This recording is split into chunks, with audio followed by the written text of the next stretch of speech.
again. Mrs. Spear, was it hard to see me just now? Did you notice what I'm wearing? Not the word for this kind of clothes.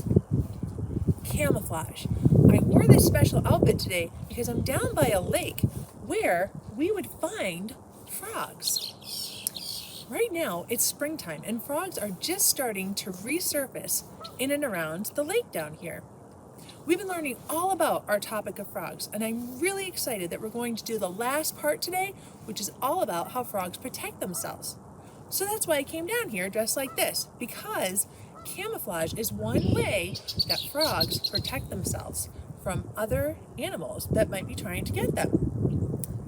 We're going to be doing some more thinking and some more learning about this today as we learn about how frogs protect themselves besides camouflage.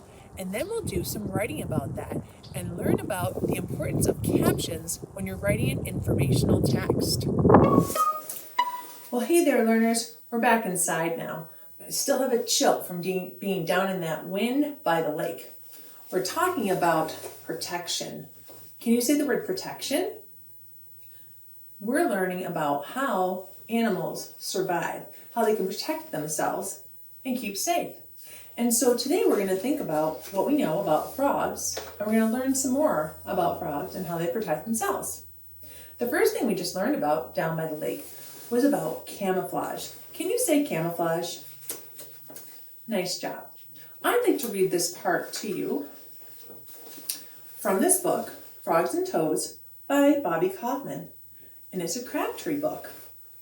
This page talks about safe colors. And there's a bold print word here that says predators. If you see bold print in a book, it usually tells you that word is important. And oftentimes, the author will then tell you what that word means. I'm going to read this part, safe colors. It says, frogs and toads have many predators. A predator is an animal or bird that hunts and eats another animal. Frogs and toads try to avoid predators such as snakes, otters, and birds by not being seen. Now I can tell you there are snakes and otters down at that lake that we were just at. And so frogs avoid or stay away from them because they don't want to be eaten. The colors of some frogs and toads allow them to blend into their surroundings. Here we go, we're going to learn more about camouflage. A frog's green skin is hidden or camouflaged in greenish pond water or among leaves and grass. So from what we just saw down by the pond, we know that frogs are able to camouflage themselves. I'm going to show you a picture of a frog that I took camouflage down by the lake and how it used its own colors to help it to protect itself. Let's check it out.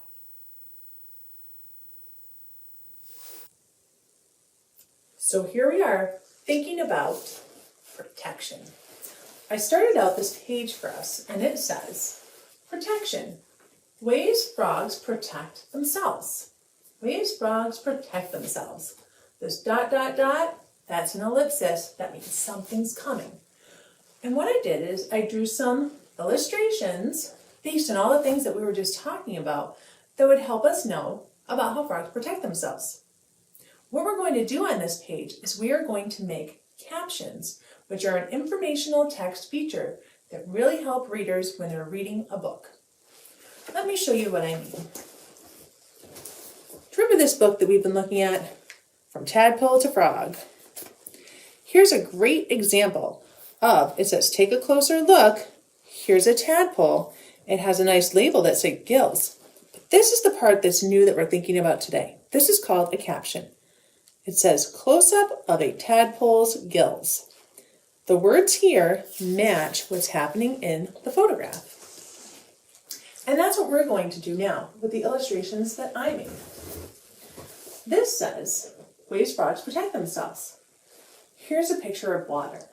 This is something that I wrote to be words that match the picture. It says, frogs can hop into water.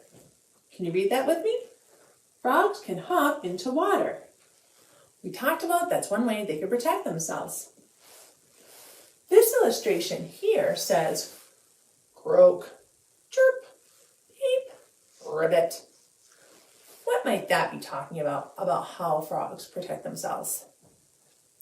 Yeah, that's through communication. How might that help frogs to be able to survive?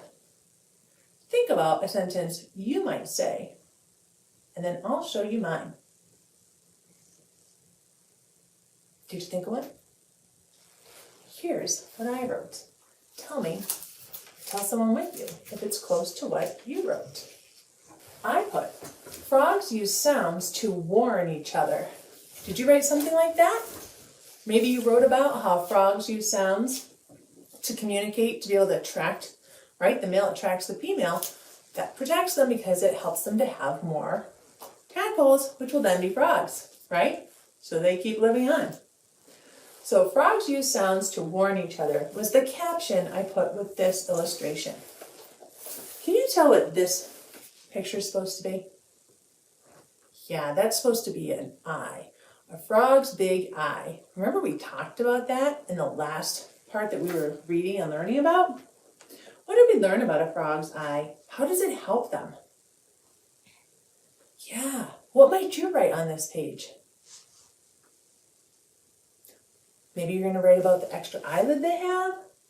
I was thinking about writing how their bulging eyes really help them of where they can see. Here's what I wrote. And you can tell me if you think this would be a good thing to write. I said, frogs, and it's S apostrophe because it's all frogs. Frogs' big eyes help them see in front, beside, behind, and above. Does that make sense? Yeah, that's really important. So the big eyes are very helpful to frogs to protect themselves. Here's our last illustration. What things are you noticing in this illustration? Yeah, there's long reeds and grass, there's water, there's a stick here.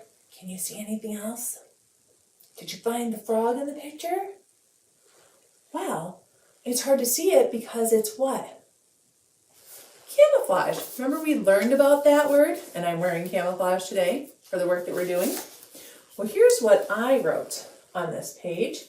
Maybe you wrote something similar. I wrote, a frog's skin helps it to be camouflaged. Wow, you should give yourselves a pat on the back.